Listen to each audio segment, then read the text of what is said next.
This is the third video, Larry, really bringing recommendations to the table. We have provided an overview on gastroscopes that may We remain did. contaminated.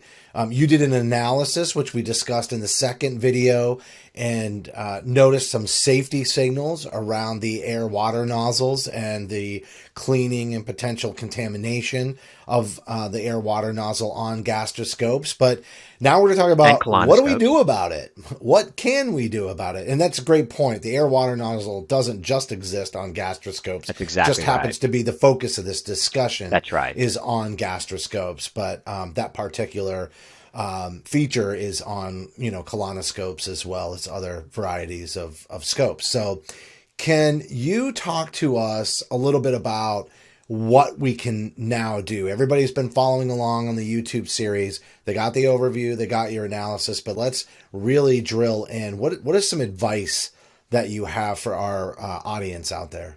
So that's what's most important. And whenever you get into this field and you start talking about safety signals, we've talked about them, and you start talking about adverse events, it's very important to point out what the adverse event is, of course. But part and parcel to that is to come up with recommendations to empower the listener so that they know what to do. You didn't just tell them there's a problem, you gave them actual meat and potatoes of how to solve this problem. So here are some recommendations to prevent contamination of the GI endoscope's air water nozzle.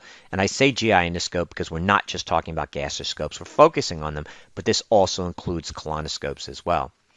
So the What I first thing. love about this too, before you dive into it, is you've really broken this up into several parts and kind of understanding, what our audience might be, right? So we're going to start with healthcare providers, but then we're also going to be speaking to manufacturers as well as the FDA, And the which FDA. was where we really started the conversation in That's the right. last video was, That's right. and you ended the last video similarly saying just creating that awareness for the public was a big first step. So now let's speak directly to the healthcare providers, but just so everybody kind of knows, you've broken this out into all of the parties that are really involved in Stakeholders. Right. alerting and discussing safety signals. Exactly. So I kind of partition my recommendations in my research, and I think it works here because I'm really talking to three audiences, not one. So the first one will be healthcare providers. So what we've done a really good job in these videos is notifying the healthcare worker to the problem. So we've done that. And we recommend to healthcare providers to make sure that the GI endoscopy unit and its staffers are aware of this infection risk. What infection risk again? Two-part. One is the potential for gastroscopes to expose patients to CRE, and then in particular, the design issue focusing on the air-water nozzle and the associated channel remaining contaminated after reprocessing. And why is it remaining contaminated? Well, we'll lead into a recommendation that will kind of it'll be self-explanatory.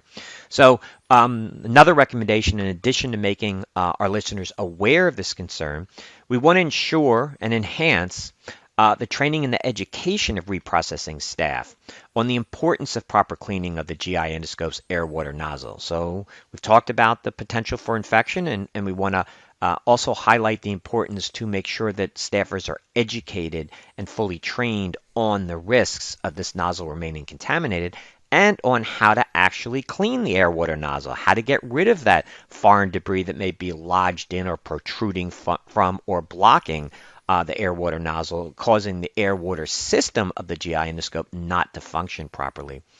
So, in addition to training staff on the proper cleaning and reprocessing of the air-water nozzle per the manufacturer's IFUs or instructions for use, another important recommendation is to flush water through the GI endoscope's air-water channel after each patient procedure. That is in the exam or procedure room.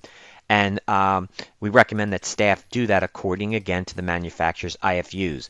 This is very important because it can confirm for staff that that channel or that nozzle is not occluded. So by flushing water through it, you're able to dislodge debris and able to ensure that any debris that might have been there immediately after the procedure prior to the endoscope being shipped to the reprocessing room, you've already started to reduce the amount of bioburden on that scope.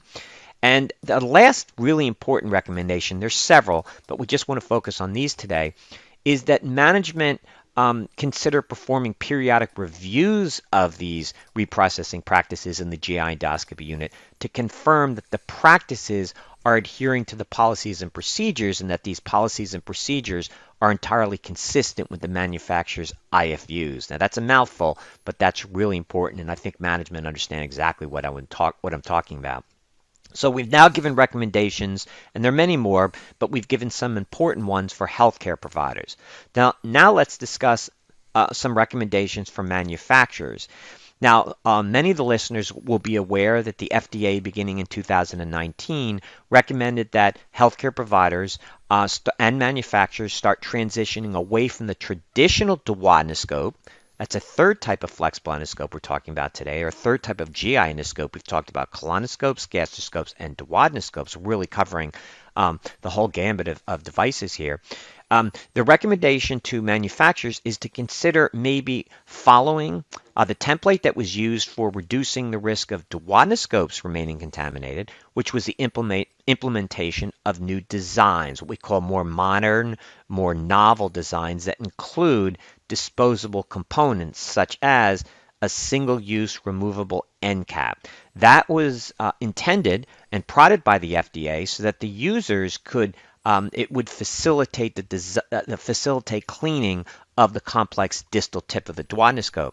Manufacturers of colonoscopes and gastroscopes might want to take a page out of that duodenoscope remedy and consider possibly how we can enhance the cleaning of that air-water nozzle at the distal tip of these GI endoscopes. So that's a bit of advice to the manufacturers. And then the third part here. Well, and I'll add one other thing on that too. We discussed that as well.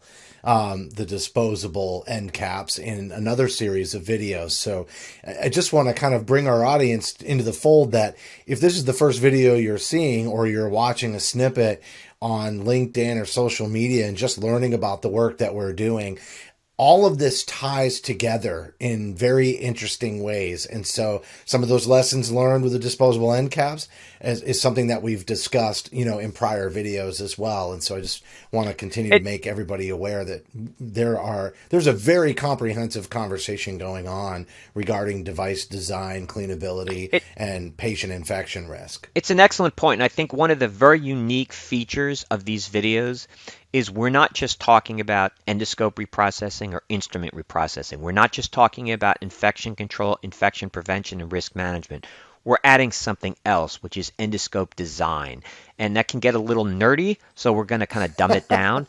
But this is a all-inclusive conversation, and some subscribers and listeners may want to go back and should go back to one of our early videos where we talked about those disposable end caps of the duodenoscopes, 2 new adverse events associated with them, as well as some adverse events associated with bronchoscopes and the balloon used for the ultrasound EBUS endoscopes falling off. So whenever we have a disposable component on the end of any type of an endoscope, we have the concern of making the design such that those components do not fall off. But listeners can go back to those earlier videos and get more on that. So back to our recommendations. We had recommendations for the healthcare provider. We had recommendations to the GI endoscope manufacturers. And then we'll close this out with recommendations to the FDA that we hinted at earlier, which is that we recommend, I specifically have published this previously, recommending that the FDA consider, per precedent, notifying the public about the risk of gastroscopes exposing and potentially infecting patients with CRE and related multi-drug resistant organisms. Indeed, the FDA has done that in the last couple of years for urological endoscopes, bronchoscopes, and duodenoscopes. I recommend FDA consider doing it also for gastroscopes. I think it's a really important measure, step, and action to significantly improve patient safety. And then we're going to get to conclusions. And this is important. So if you missed or didn't or had limited time and didn't completely listen to the first or second video, please go back to them and listen to them. This is all really important information. You can contact us with any questions that you have. But let's summarize what we really talked today in this very comprehensive set of videos that we talked about. What are our conclusions in summary? Okay. Many recent FDA reports are discussing contamination of the GI endoscope's air-water nozzle, that is of the colonoscope and of the gastroscope. And we've provided measures to reduce this adverse event, and these measures include ensuring that staff are aware of this infection concern and are following the manufacturer's IFUs for cleaning the air-water nozzle. Just because it's a colonoscope doesn't mean it doesn't have to be clean. It does. And manufacturers, in summary, and to summarize our recommendations, manufacturers might consider some design enhancements, some more novel disposable components, or design features that can simplify and enhance the cleaning of the air-water nozzle. And again, we talked about it, that we recommend that FDA consider increasing the public's awareness of the risk of gastroscopes in infecting patients, not necessarily just the air-water nozzle, but the whole design of the endoscope, particularly its distal tip, remaining contaminated. And we want to stress that it's not just duodenoscopes that are exposing patients to CRE and related multi-drug resistant organisms. That what we've talked about in this series are specific cases that have been linking gastroscopes to CRE as well, such as in the earlier video we talked about what are called NDM E. coli, or we can even encounter CRE in the Klebsiella family, or and we can even get these carbapenemase enzymes being produced by strains of Pseudomonas. So we have a lot of issues going on here, a lot of topics, a lot of good discussion, recommendations that empower you, the listener, to protect the patient. Yep, and many more on the way. Great series on gastroscopes remaining contaminated. Larry, safety signals was my takeaway from this entire discussion of, and especially your analysis, the way that you go through those adverse event reports and try to identify trending and stay ahead of the curve. And that is something that all of our viewers can absolutely count on from these series of podcasts and YouTube videos that are being put out. So great job, Larry. That's the cornerstone of our discussion, is to detect problems, concerns, risks that have not otherwise been publicized that we will publicize here, and that in time listeners will learn the importance of this because they will be able to look back and say that we were really ahead of the curve and we predicted this and talked about this, and now maybe the FDA is addressing it, but we will have talked about it months earlier. Yeah, well, definitely make sure that you are subscribing to the Transmission Control Media podcast channel. You'll get these in audio form, or you'll find them on our YouTube channel as well. We're building quite a library of content, more videos to come. Thank you for joining us on this 3-part series with Larry and myself on contaminated gastroscopes and safety signals, which we specifically tied to air water nozzles. And stay tuned for more.